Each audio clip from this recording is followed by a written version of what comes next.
Okay, hello again.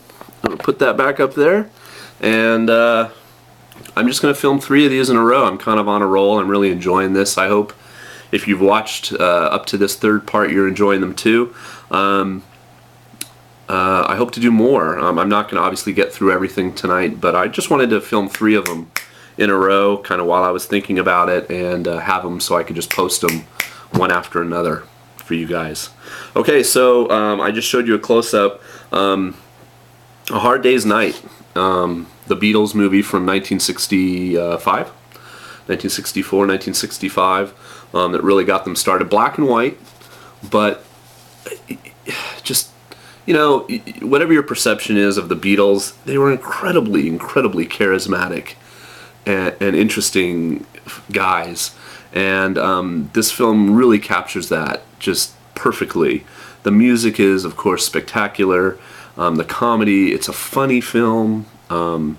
It's got a really interesting little plot. It's way better, in my opinion, than Help. Help is a good movie. You know, it's in color, so some people, you know, are attracted to that. But it doesn't hold a candle to A Hard Day's Night. Hard Day's Night is an amazingly good movie. High Fidelity. I'm a huge John Cusack fan. You'll learn that as we go through the binder.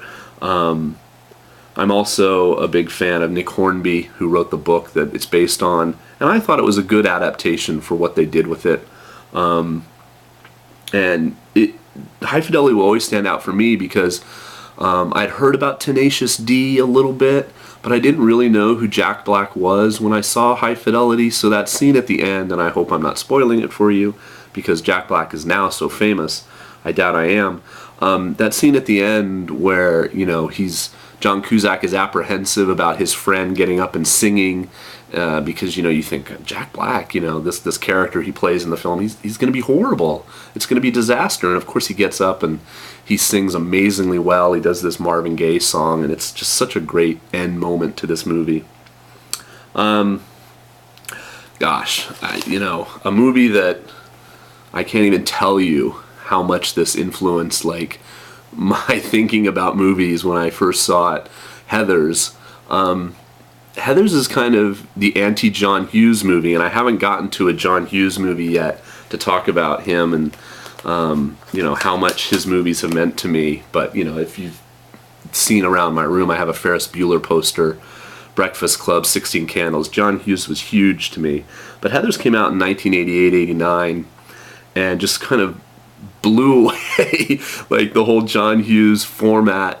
And, you know, it's so other, it's so subversive, but so funny, and just perfectly cast. Christian Slater, Winona Ryder, just spot on perfect, and it's so darkly funny.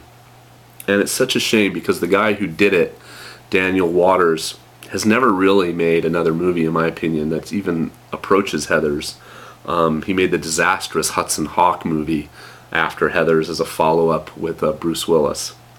But anyway, if you haven't seen Heathers, please, and you like teen comedies, please go see it, or rent it rather. The next is the 2-disc version of Jerry Maguire. Whoa. And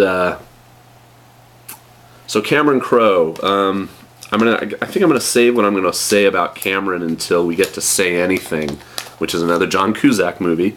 But Jerry Maguire, I want to like Tom Cruise in movies, you know? I grew up on Risky Business and Top Gun, and these were huge movies when I was a kid, and in my teens. And I like Tom Cruise. I think he's a very likable guy. So when it came around time for him to do this, you know, and I think he did this a few years after A Few Good Men, which is a great movie written by Aaron Sorkin, who's responsible for The West Wing on American television. I was, you know, and it came after Say Anything, and so I was a huge Cameron Crowe fan as well. I just thought it was, you know, perfect. And I'm a sucker for a good romance movie. I really enjoy them. Okay, so we're into the J's, which gives me to Jaws. So Jaws is probably one of those, for me, You know, people will give you that, you know, what's your desert island discs, you know, what movie would you have to have on a desert island? You can only have 10 movies, what would one of them be? Definitely one of them would be Jaws. I really spent a lot of time working in video stores, DVD stores, Laserdisc stores. I've worked for big chains like Blockbuster. I've worked for small independents. And so many people, you know, after I would talk to them a little bit and they'd realize how much, you know, I know about movies and stuff, they'd be like, well, what is your favorite movie? You know, what's your favorite movie?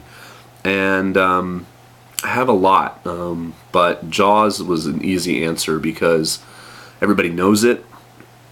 Everybody's kind of seen it, maybe. But some people, I think, have only, like, heard of it, maybe. Like Reputation, like they know it's about a big shark. But, you know, you guys have seen the poster. It's hanging here in my room. It's just the perfect movie. There's just nothing. There's like no bad part of Jaws. Like the acting is amazing, the suspense, the bits with the shark. Spielberg couldn't get the shark to work, so he had to use the music, and of course John Williams' music. You know, the perfect cue. You immediately know it's gonna be. It's just. I love Jaws. I've literally seen it. I don't know if I've seen it as many times as I've seen Star Wars, but I've probably literally watched it all the way through 50 times, which, you know, is an amazing amount for any movie. And it never disappoints. I'm never bored. I love the dialogue, especially for Quint, the captain. Anyway, if you haven't seen it, and I know it's an old movie now. I mean, it's 1976, so God, it's 30 years ago now. And I mean, I didn't see it on the big screen. My parents wouldn't let me go and see it because I was only like 7 years old when it came out. My sister went and saw it, my older sister, and told me it was so scary. And I also lived in California, so I would actually go to the beach and go swimming, and I think they knew that if I saw it, I would just never go in the water again. It was such a huge phenomenon when it came out. So I saw it years later on video, and just fell in love with it, and just, I love that movie. Okay, Kill Bill is in here. Kill Bill 1 and 2. I love both of those movies. I'll talk more about Tarantino later. The Last Emperor. Great Bernardo Bertolucci film. Great performances. A movie that probably not too many of you have seen. Legend. I had a friend in high school named Chris who really got me into a few certain films. One of them being Ridley Scott's Alien. He was a huge Alien fan. And Alien came out when him and I were probably about 9 or 10 years old, so we didn't go see it, but we discovered it on video, or he discovered it and then turned me on to it. And Ridley Scott also directed Legend, and it's got this amazing performance by Tim Curry, who's famous for the Rocky Horror Picture Show. He plays Frankenfurter in that, the sweet transvestite from transsexual Transylvania. But he's in this amazing makeup, and he plays, you know, Satan, the devil. And it's a strange little movie, but it's so amazingly art directed and everything that it is worth seeing. Okay, I got about a minute left. Last of the Mohicans. An amazing movie. Great performances. A fantastic score.